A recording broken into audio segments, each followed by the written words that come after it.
আওয়ামী লীগের আমলের গুমের ঘটনার প্রায় 25% সঙ্গে জড়িত র্যাব এবং 23% পুলিশ। গোয়েন্দা সংস্থাগুলোর দ্বারাও গুমের ঘটনা ঘটেছে। গুম সংক্রান্ত কমিশন অফ ইনকোয়ারির প্রতিবেদনে উঠে এসেছে এসব তথ্য। গুম বন্ধে র্যাব বিলুপ্ত সহ বেশ কিছু সুপারিশ করেছে কমিশন। বিস্তারিত ফাহিয়ান হামিমের প্রতিবেদনে।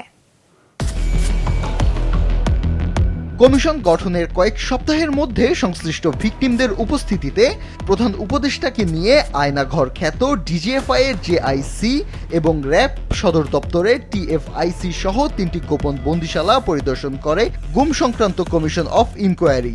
এর বাইরে বিভিন্ন সরকারি সংস্থার নথি ও তথ্য পর্যালোচনা, পরিদর্শন ও যাচাই বাছাই করে। দেশের আইন শৃঙ্খলা রক্ষার দায়িত্বে থাকা র্যাব ও পুলিশ বাহিনীর বিরুদ্ধেই আওয়ামী লীগ শাসনামলের 16 বছরে সবচেয়ে বেশি গুমের অভিযোগ পাওয়া গেছে। এর বাইরে রয়েছে ডিবি, ডিজিএফআই এমনকি এনএসআইর নামও। কমিশনের অনুসন্ধানে উঠে এসেছে এমনই তথ্য। দুপুরে গুলশান কার্যালয়ে সংবাদ সম্মেলন করে কমিশন জানায়, গুমের ঘটনায় সারা দেশে 40টির মতো ডিটেনশন সেন্টারের সন্ধান পাওয়া গিয়েছে। এর মধ্যে সবচেয়ে বেশি র্যাবের। আমরা কমিশনের পক্ষ থেকে ইতিমধ্যে সারা দেশের প্রায় 40টার মতো ডিটেনশন সেন্টার আমরা উদ্ধার করেছি, ভিজিট করেছি। সেখানে র্যাবের সবচেয়ে বেশি, র্যাবেরই আমরা ধরেন যে প্রায় 22 থেকে 23টার মতো detention centre, DGFI, NSI, CTDC, DB সবগুলো ক্ষেত্রে সবচেয়ে বেশি আলামত ধ্বংস করেছে র্যাব বাহিনী হিসেবে।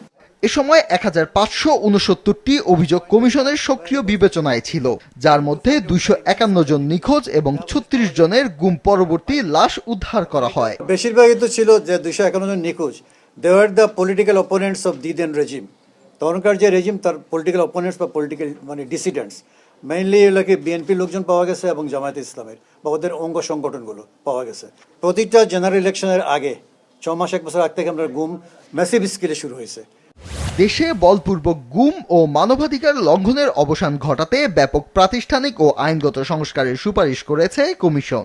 র্যাপিড অ্যাকশন ব্যাটালিয়ন বিলুপ্তিকরণ, আভ্যন্তরীণ আইন শৃঙ্খলা রক্ষার দায়িত্ব থেকে সশস্ত্র বাহিনীকে প্রত্যাহার, সন্ত্রাস বিরোধী আইন 2009 বাতিল বা মৌলিক সংশোধন, সমাজভিত্তিক প্রতিরোধমূলক সন্ত্রাস বিরোধী নীতি প্রণয়ন, আর্ম পুলিশ ব্যাটালিয়ন আইন 2003-এর 13 ধারা বাতিল, সকল বাহিনীকে কঠোর আইনি জবাবদিহিতার আওতায় আনা, বাধ্যতামূলক মানবাধিকার প্রশিক্ষণ, ভুক্তভোগী কেন্দ্রিক ন্যায় বিচার, ক্ষতিপূরণ ও পুনর্বাসন নিশ্চিতকরণ এবং সত্য, স্মৃতি ও জবাবদিহির প্রতীক হিসাবে আয়নাঘরগুলোকে জাদুঘরে রূপান্তরের সুপারিশ অন্তর্ভুক্ত রয়েছে। 2009 সালের 1 জানুয়ারি থেকে 2024 সালের 5 আগস্ট পর্যন্ত গুমের শিকার হওয়া ব্যক্তির অধিকাংশই ছিল রাজনৈতিক, বলছে গুম কমিশন অফ ইনকোয়ারি। ফাহিয়ান হামিম, মাছরাঙা সংবাদ, ঢাকা।